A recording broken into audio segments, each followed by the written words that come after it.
हाय बच्चों, आज हम लोग सेमेस्टर 4 का टैक्स में से सैलरी चैप्टर का सेकेंड क्लास करेंगे। ऑलरेडी पहला क्लास करवाया हुआ है, आप लोग उसको अच्छा से देख लीजिए, तभी इसको ज़्यादा अच्छा से समझ में आएगा। बहुत इंपॉर्टेंट चीज़ इसमें बताएंगे। ये बहुत ज़्यादा इंपॉर्टेंट क्वेश्चन है, एकदम अच्छा से इसको प्रैक्टिस करिएगा। बहुत इंपॉर्टेंट क्वेश्चन है। जिनको टैक्स का सजेशन चाहिए, ऑलरेडी डिस्क्रिप्शन बॉक्स में दिया हुआ लिंक जाके देख लीजिए, ठीक है। और बहुत सारा क्लासेस भी मिलेगा, बहुत सारा चैप्टर का। आइए आज का क्वेश्चन देखिए क्या बोल रहा है बाबू।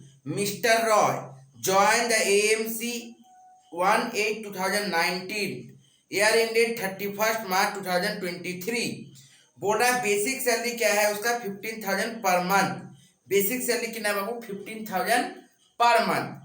तो हम लोगों को पता है सैलरी वाला चैप्टर करते समय कुछ भी हम लोगों को पूरा पढ़ने का दरकार नहीं है, ठीक है ना। फालतू खाली इसमें एक चीज देख लीजिएगा कि कोई भी कुछ भी करेंगे तो ये बेसिक में फॉलो करना पड़ेगा। बेसिक बोनस और कमीशन क्वेश्चन में है कि नहीं पहले आप वो देख लीजिए। यदि बोनस कमीशन नहीं है तो बेसिक के बाद डायरेक्ट अलाउंसेस का कॉलम टानिएगा, फिर परक्यू चीज। यदि बोनस कमीशन रहेगा तो पिछला क्वेश्चन में जैसे था तो मैंने बेसिक के बाद बोनस और कमीशन लिख के दिखा दिया था। बस इससे ज्यादा आपको क्वेश्चन पढ़ते हुए नहीं दिखना है। यदि क्योंकि एग्जाम में याद रखिएगा आपका क्वेश्चन बहुत बड़ा रहेगा, ठीक है ना। तो जब भी आप क्वेश्चन यदि पूरा पढ़ोगे ना पागल हो जाओगे। एक बार यदि ऊपर ऊपर देख लिए कि हाँ ये चीज है, ठीक है, लेकिन ज्यादा डेप्थ में जाने का नहीं है। एक एक लाइन करके पढ़ना शुरू करो, एक एक लाइन करके करना शुरू करो, ठीक है। सिर्फ कुछ कुछ सैलरी जब कैलकुलेशन करोगे तब याद रखना पड़ता है कि सारा अलाउंसेस लिया जाता है, तो पहले वो सब काम कर लेंगे तब उसका काम करेंगे। तो वो सब बातों पे सिर्फ थोड़ा सा ध्यान देना है, नहीं तो क्वेश्चन देख के डरना नहीं है सैलरी का। एग्जाम में देखिएगा क्वेश्चन ही लगेगा का दे दिया भगवान जाने, तो उसको देख के नहीं डरना है, ठीक है। चलिए तो सबसे पहले क्या बोला बाबू, बेसिक सैलरी 15,000 पर मंथ। इसका मतलब 15,000 पर मंथ बोला सर, इंटू 12 हो जाएगा। तो ये कितना हो जाएगा सर? 1,80,000। ये यहाँ पे हेडिंग में लिख दीजिएगा, ठीक ना। Computation of the salary income for the year इतना इतना इतना, किसका? मिस्टर रॉय का। ये मैंने पहला क्लास में बता दिया तो फिर दोबारा नहीं बता रहा हूँ। Next allowances. अब अलाउंसेस के अंदर में देखिए क्या क्या दिख रहा है हमको। सबसे पहले डियरनेस अलाउंसेस दिया है। डियरनेस अलाउंसेस कितना दिख रहा है बाबू? 4,000 पर मंथ। 4,000 इंटू 12, आप लोग पूरा लिखिएगा। डियरनेस अलाउंसेस कितना होगा सर? ये 48,000। डियरनेस अलाउंसेस कितना हो गया सर? 48,000। नेक्स्ट देखिए क्या दिख रहा है sir? Medical allowances 2,000 per month. लिख दीजिए medical allowances. Medical allowances, medical allowances कितना बोला बाबू? 4,000 per month. Means 2,000 per month. 2,000 per month. Medical allowances 2,000 per month, मतलब 2,000 इंटू 12, 24,000। क्लियर है बाबू यहाँ तक? अब देखिए इसके बाद क्या दिख रहा है? Children education allowances. Children education allowances देखिए ध्यान से क्या बोल रहा है। बोल रहा है कि 500 रुपया पर मंथ, 500 पर मंथ। तो पहले देखिए ध्यान से, गौर से देखिएगा, इंपॉर्टेंट है। Children education allowances, children education allowances कितना बोला बाबू? डायरेक्ट बोल दिया क्वेश्चन में कितना सर? 500 इंटू 12, मतलब 500 इंटू 12 कितना हो गया सर? 6,000। ध्यान समझिएगा बात को। 500 इंटू 12, 500 पर मंथ बोला, इंटू 12 6,000। यहाँ पे ये नहीं बोला कि एक बच्चा का कि दो बच्चा का, डायरेक्ट बोला 500 करके मिल रहा है, मतलब 500 इंटू 12 6,000। अब याद रखिएगा चिल्ड्रन एजुकेशन का एग्जाम्शन क्या है। एग्जाम्शन बोलता है 100 rupees per month. 100 rupees per month पर बच्चा, मतलब एक बच्चा के ऊपर 100 रुपया प्रति महीना, मतलब 12 महीना में 1,200 रुपया एक बच्चा के लिए। दो बच्चा होगा तो 2,400 रुपया। बोलता है 100 रुपीज पर मंथ पर बच्चा, मैक्सिमम दो बच्चा। कितना? मैक्सिमम दो। चिल्ड्रन कितना होना चाहिए? दो तक ही वो एजुकेशन अलाउंसेस एग्जाम्शन देगा। तुम्हारे पास 3 हो, 4 हो, 5 हो, 1 हो, 2 से उसको मतलब नहीं है। गवर्नमेंट एग्जाम्शन देगी कितना? 100 रुपीज पर मंथ, दो बच्चा मैक्सिमम। मैक्सिमम दो बच्चा, क्या वर्ड यूज किया गया? मैक्सिमम। मतलब मान लीजिए यदि आपका दो बच्चा है तो गवर्नमेंट कितना बच्चा का डिडक्शन दे देगी? दो बच्चा का। मान लीजिए आपका एक बच्चा है तो आपको गवर्नमेंट कितना डिडक्शन देगी? मान लीजिए एक बच्चा का। मान लीजिए आपका दो बच्चा है तो गवर्नमेंट कितना डिडक्शन देगी? मैक्सिमम दो बच्चा। आपका 4 है तो मैक्सिमम डिडक्शन कितना देगी? दो बच्चा। आपका है नहीं तो कितना देगी? एक को वो नहीं देगी, 0, ठीक है ना। आपका मान लीजिए 2 बच्चा है, ठीक है ना, जिसमें से एक जन अभी 6 मंथ का है और एक जन 5 इयर्स का है, ठीक है, एक जन 6 मंथ का है, एक जन 5 ईयर का है, तो गवर्नमेंट कितना बच्चा का देगी? 2 बच्चा का? नहीं, 1 बच्चा का। क्यों? क्योंकि 6 मंथ का बच्चा पढ़ने नहीं जाता, तुम झूठ मूठ कर ले रहे हो मुझसे, ठीक है ना। तो यहाँ पे 5 इयर्स का बच्चा को वो लेगी। तो हम लोगों को ये चीज समझ के रखना पड़ेगा कि क्या रूल्स फॉलो कराता है। रूल को सब समय हम लोगों को क्या करना पड़ेगा? फॉलो करके रखना पड़ेगा। क्लियर हुआ होगा, समझ में आया होगा कि कैसे हम लोग को बच्चा का कैलकुलेशन करना है सर। तो यहाँ पे डायरेक्ट बोल दिया है, एग्जामिनेशन ब्रैकेट में लिख दिया है कि उसके पास एक ही बच्चा है। देखिए ध्यान से, ब्रैकेट में लिख दिया क्वेश्चन में कि कितना बच्चा है उसके पास? एक बच्चा है। तो गवर्नमेंट कितना देगी? बोलेगी 100 रुपीज पर मंथ, मतलब 1 साल का 12, और बच्चा तुम्हारे पास कितना है? एक, मैक्सिमम तो एक ही देगा।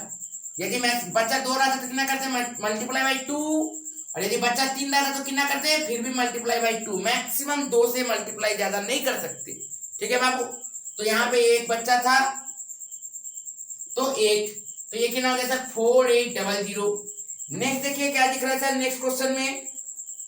नेक्स्ट में बोल रहा है बाबू house rent allowances. House rent allowances में बहुत सारा कैलकुलेशन है, उसको हम लोगों को अच्छा से देखना पड़ेगा कि क्या हम लोगों को करना है।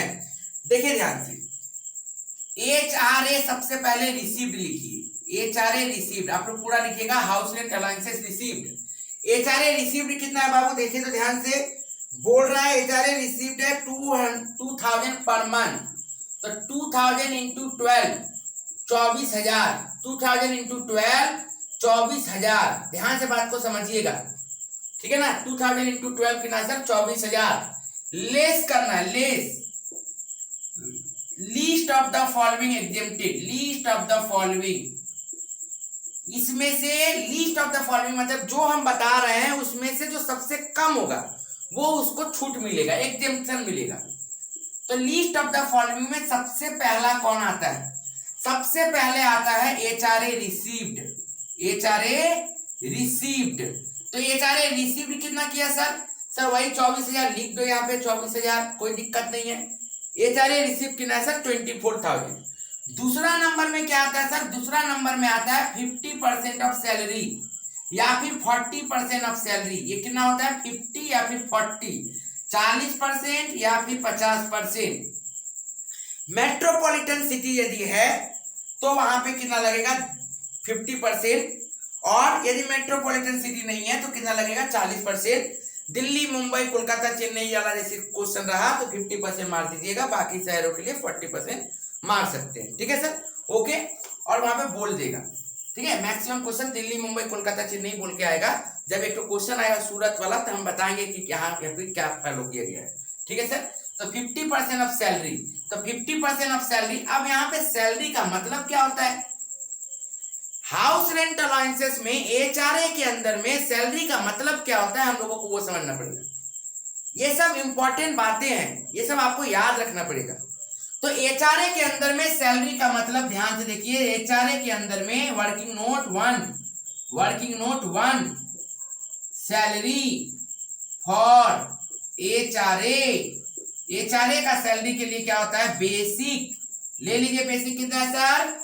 1,80,000। देखिए प्लस DA कितना है सर? 48,000 ले लीजिए, ठीक है। DA का फॉर्मिंग पार्ट सब समय, यहाँ पे कुछ बोला नहीं है बेनिफिट नॉन बेनिफिट, तो चुपचाप 48,000 पूरा ही ले लेना है। नेक्स्ट इसके साथ आता है commission fix percentage of turnover. तो यहाँ पे तो कमीशन है ही नहीं सर, तो नील। तो ये टोटल कितना हो गया सर? 2,28,000। देखिए DA फॉर्मिंग पार्ट क्या होता है? अभी मैं धीरे धीरे करके क्वेश्चन डाल रहा हूं, ठीक है ना। मैं वो नहीं करता कि एक बार में सब चीज बता दूंगा, अब समझ में आया क्या आया क्या नहीं, एक एक क्वेश्चन में एक एक दो नया नया डालते जाऊंगा और धीरे धीरे मैं बताऊंगा, ठीक है ना। एक बार में पूरा चैप्टर को बता दिया, सैलरी यदि एक बार में पूरा कंप्लीट कर दिया ना, फिर बोलेंगे बाबू ये सिखाए थे, बाबू ये सिखाए थे, वैसे करने से प्रॉब्लम होगा आप लोगों को।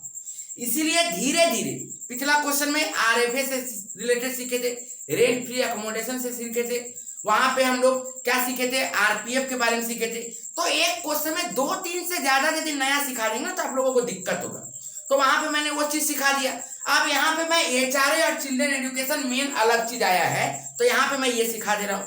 अगला क्वेश्चन जब करेंगे तो उसमें फिर अलग चीज सिखाएंगे, और क्या इसमें चेंज हुआ और उसमें क्या चेंज था, डिफरेंस। क्योंकि आप लोग टैक्स कर रहे हो, आप लोग को जब क्वेश्चन का डिफरेंशिएशन समझ में नहीं आएगा ना, तब तक आप लोग एग्जाम में टैक्स का आंसर सही नहीं ला सकते। चाहे आप जितना भी प्रैक्टिस कर लीजिए, आप जितना भी पढ़ लो, जितना भी सवाल बना लो, आप एग्जाम में गलत करके आ रहे हो, ये फिक्स है।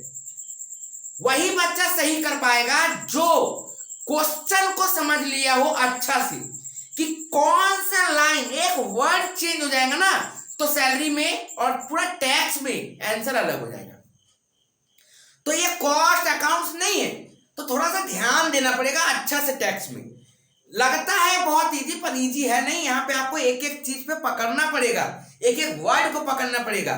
इसीलिए मैं धीरे धीरे एक एक क्वेश्चन करके मैं उसको डालते जाऊंगा, ताकि आप लोगों को एकदम मिक्सचर एक बार में ना मिले, धीरे धीरे छनाते हुए निकले, ताकि आप लोगों को समझ में आए। और क्वेश्चन जब डिफरेंशियल बताएंगे आपको कि वहां पे क्या था, यहाँ पे क्या था, तब आपको ज्यादा क्लियर होगा कि क्यों मैं ऐसे करवा रहा हूं। ठीक है, पूरा क्लास देखिए, जाके डिस्क्रिप्शन बॉक्स में जाइए, आपको उसमें लिंक मिलेगा, पूरा प्लेलिस्ट बना हुआ है, आपको पूरा एक एक करके क्लास मिलेगा सब चैप्टर्स का।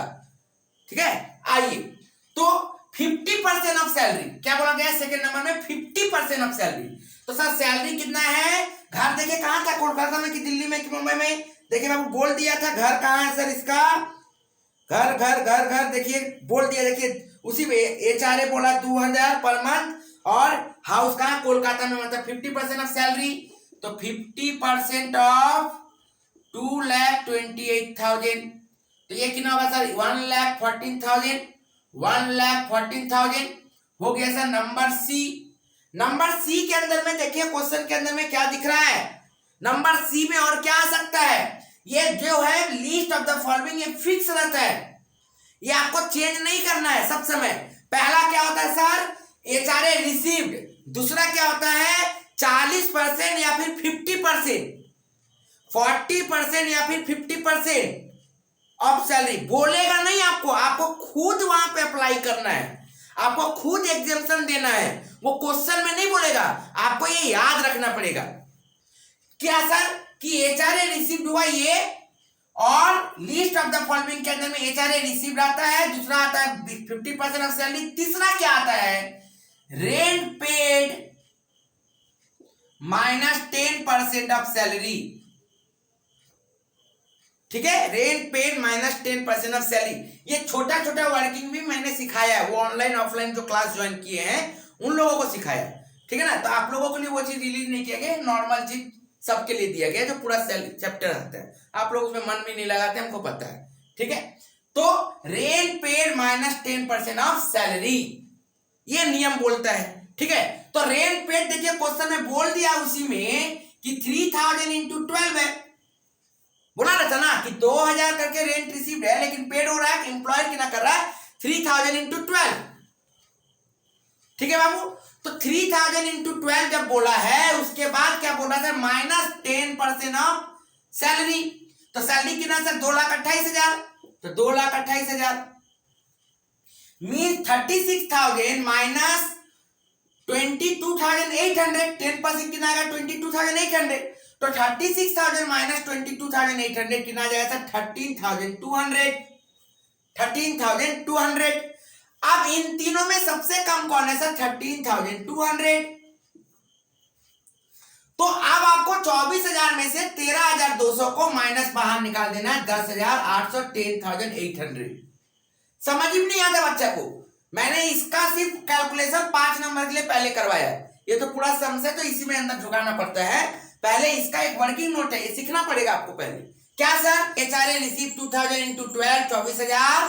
दूसरा क्या होता है सर, एचआरए रिसीव 3 ठो केस में से जो लिस्ट ऑफ द फॉलोइंग होगा वो एग्जाम्पशन मिलेगा। 3 सिचुएशन क्या है सर, सबसे पहले एचआरए रिसीव्ड हमको मिला कितना है, दूसरा 50% ऑफ सैलरी, यदि 50% ऑफ सैलरी कहां पे, मेट्रो सिटी, और नॉन मेट्रो सिटी में कितना सर, 40% सैलरी।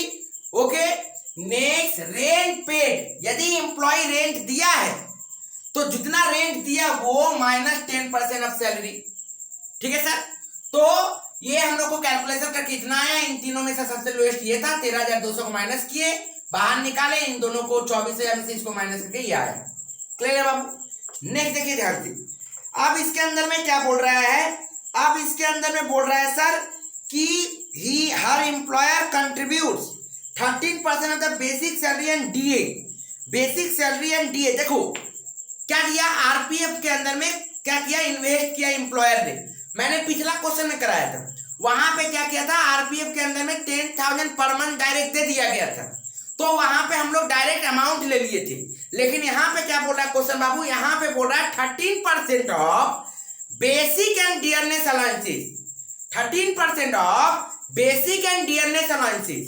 ठीक है ना, इसका मतलब परक्यूजिट क्या दे रहा है, सबसे पहले आरपीएफ रिकॉग्नाइज्ड प्रोविडेंट फंड कितना दे रहा है सर, बोल रहा है 13% of basic plus DA, basic plus DA का 13% दे रहा है। इसका मतलब बेसिक कितना है बाबू, देखिए तो ध्यान से, 4,80,000 प्लस डीए कितना बाबू 48,000, उसका 13%। ठीक है सर, उसका 13%, तो कितना आएगा सर, ये ध्यान से देखिएगा तो ध्यान से, कितना आएगा बाबू, 4,80,000 प्लस 48, 3,20,000 सॉरी 5,28,000, सॉरी ये 4,80,000 नहीं था, 1,80,000 था, सॉरी ये 1,80,000 है, बेसिक कितना था 1,80,000 प्लस 48,000 2,28,000, उसका 13% कितना आएगा बाबू 2,9640, कितना आएगा 2,9640। और इसमें से एग्जेम्पशन मैंने पिछला दिन भी बताया था, इसमें से एग्जेम्पशन मैंने पिछला दिन बताया था, कितना परसेंट, 12% ऑफ सैलरी। अब सर इसमें सैलरी का मतलब क्या होगा, यहां पे सैलरी का मतलब अलग, यहां पे भी सैलरी का मतलब अलग हो सकता है, लेकिन आरपीएफ के अंदर में सैलरी का मतलब क्या होता है हम लोगों को वो समझना पड़ेगा। तो देखिए working note number 2, salary for RPF, देखिए समझिए सेम चीज है इसमें, जो इसमें है अलग नहीं है। ठीक है ना, तो आपको बिना किए भी कर सकते हो, लेकिन मैं समझा रहा हूं।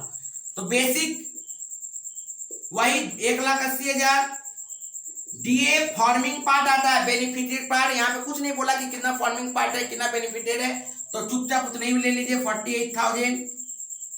और commission fix percentage on turnover, ये जो मैं बोल रहा हूं समझ में नहीं आ रहा होगा, जब आएगा वैसा क्वेश्चन तब मैं बताऊंगा कि कैसे हुआ ये।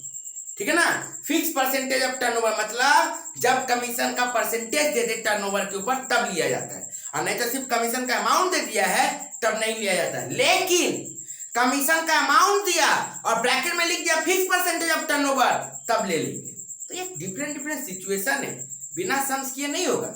ठीक है ना, तो वो 3 टाइप का अलग अलग क्वेश्चन आएगा, धीरे धीरे आएगा। एक तो क्वेश्चन तो किया है पिछला क्लास में जिसमें कमीशन के बारे में बात था, अमाउंट दे दिया था वहां पे। अब एक तो क्वेश्चन ऐसा लेंगे जहां पे परसेंटेज निकालने वाला बात रहेगा, वेट करिएगा, आराम से मिलेगा, सब क्वेश्चन मिलेगा।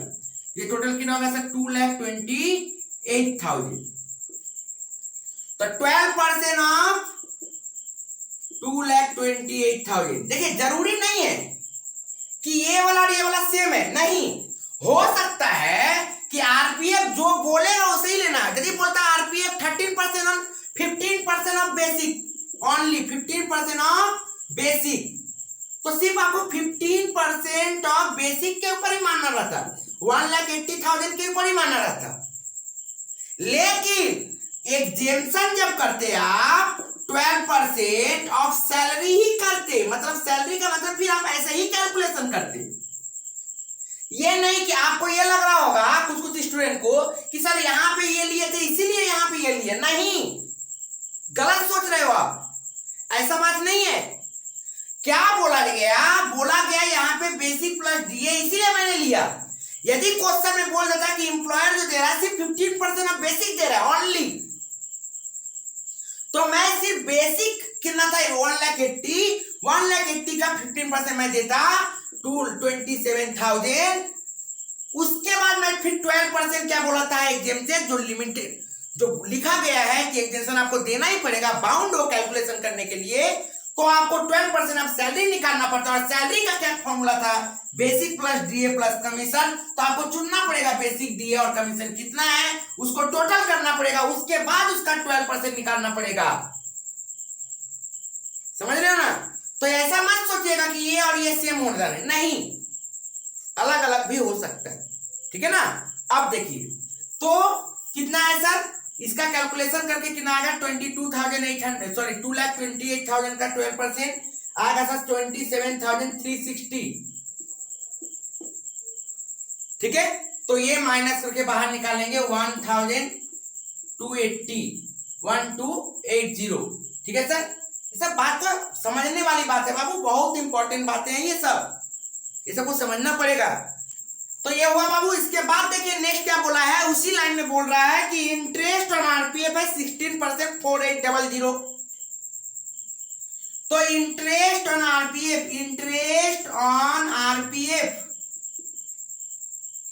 4800 कितना परसेंट के लिए, 16% के लिए। कल मैंने बताया था, मतलब पिछला क्लास में मैंने क्या बताया था कि इंटरेस्ट ऑन आरपीएफ 9.5%, 9.5% एग्जेम्प्टेड है। इसका मतलब लेस करिए, लेस एग्जेम्प्टेड कितना सर, 4800 इंटू ये है 16 के लिए, तो 9.5 के लिए कितना, तो ये कितना आ जाएगा सर 2850, तो बाहर जाएगा 1950, ठीक है सर। अब देखिए आगे, उसके बाद देखिए बोल रहा है कि she is provided with a motor car 1.6 liter owned by the employer along with a driver. The facility used both for the official and private purpose. क्या बोला, बोल रहा है कि and entire expenses borne by the employer। समझिए बात। इसके लिए मैंने देखिए स्क्रीन में चार्ट भी दिखा दिया है, क्या कि बाबू याद रखिएगा, यदि मालिक का गाड़ी है और मालिक ही खर्चा दे रहा है मेंटेनेंस का पूरा गाड़ी का, ये एक सिचुएशन होता है। दूसरा होता है मालिक का गाड़ी है, एम्प्लॉय खर्चा दे रहा है, ये एक सिचुएशन होता है। एक सिचुएशन होता है एम्प्लॉय का गाड़ी है और एम्प्लॉयर खर्चा दे रहा है। ये हम लोगों का 3 सिचुएशन होते हैं। ये हम लोग का क्या होता है बाबू, 3 सिचुएशन, 3 टोटल सिचुएशन है। हम लोगों को ये 3 सिचुएशन को फॉलो करना पड़ता है। यही 3 सिचुएशन के ऊपर आप लोगों का क्या होता है, एग्जाम में क्वेश्चन आता है। यदि एम्प्लॉयर का गाड़ी है और एम्प्लॉयर खर्चा ही मेंटेन कर रहा है और गाड़ी को यूज किया जा रहा है for the purpose of employ, वो अपना पर्सनल पर्पज के लिए भी कर रहा है और ऑफिस पर्पज के लिए भी कर रहा है, तब कितना देगा सर 1800 पर मंथ। इसके अंदर में 2400 पर मंथ। परंतु यदि एम्प्लॉयर का गाड़ी है और एम्प्लॉय खर्चा कर रहा है तो 600 और 900। लेकिन एम्प्लॉय का गाड़ी है और एम्प्लॉयर यदि खर्चा कर रहा है तो भी यहां पे 1800 और 2400। बट यदि किसी भी केस में ड्राइवर ढुक जाए, मतलब प्लस ड्राइवर वाला बात आ जाए, तो हम लोगों को क्या करना है, 900 एक्स्ट्रा ऐड कर देना है। तो जैसे इस क्वेश्चन में क्या बोला, इस क्वेश्चन में बोला गाड़ी एम्प्लॉयर का, मेंटेनेंस भी एम्प्लॉयर दे रहा है और गाड़ी कितना का 1.6 का, मतलब सर एम्प्लॉयर गाड़ी किसका, एम्प्लॉयर का, खर्चा किसका, एम्प्लॉयर का, गाड़ी किसका वाला है 1.6 वाला, मतलब 1800 प्लस, अब बोला उसमें ड्राइवर भी रखे हैं, तो 1800 तो गाड़ी के लिए प्लस उसको ड्राइवर के लिए देना पड़ेगा 900। तो टोटल कितना सर 2700, कितना सर 2700, ये हमको यहाँ पे काम करना पड़ेगा। ये पूरा चार्ट आप लोग अच्छा से समझ लीजिएगा, ठीक है बाबू, ध्यान से देखिए। तो क्या बोला गया है सर, तो ये परक्यूजिशन मोटर कार 1800 प्लस 900 इंटू 12 कितना आएगा, 2700 इंटू 12।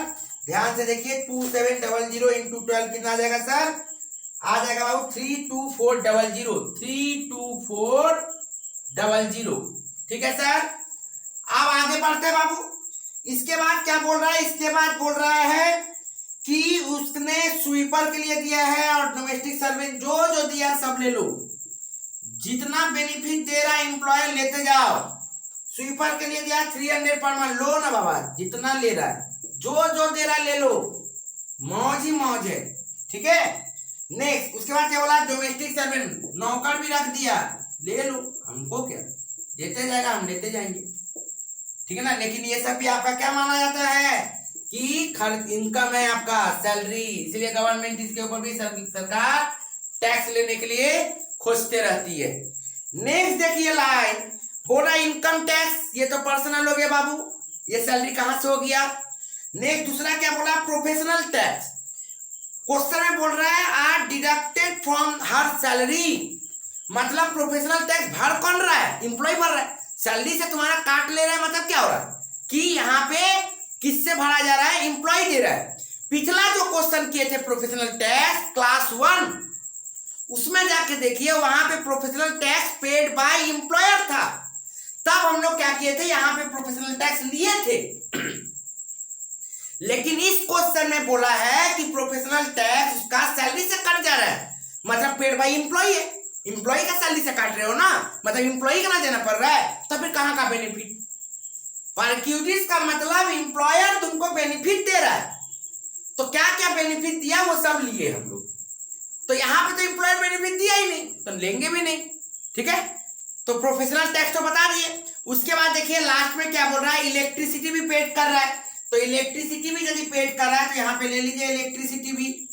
इलेक्ट्रिसिटी कितना बोला है सर, इलेक्ट्रिसिटी 5000, तो इसका टोटल करिए, टोटल अलायंसेस का टोटल करिएगा, टोटल अलायंसेस का टोटल करने से कितना आएगा सर 87600, और इसका जब टोटल करिएगा 32 दिन 35 8 42 5 47 2 49 1 52, तो ये आ जाएगा 52,430। अब इसको आप टोटल कर दीजिए तो कितना आ जाएगा सर 3,20,030।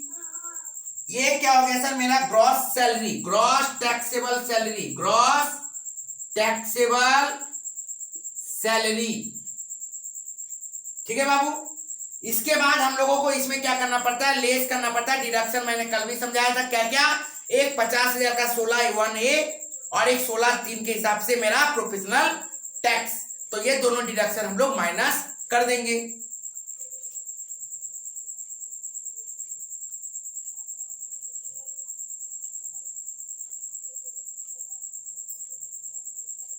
माइनस कर देंगे, तो आते हैं क्या सर, लेस डिडक्शन। सबसे पहले 16(1)(a) के हिसाब से क्या था सर, था सर वो स्टैंडर्ड डिडक्शन, कितना सर 50,000 का,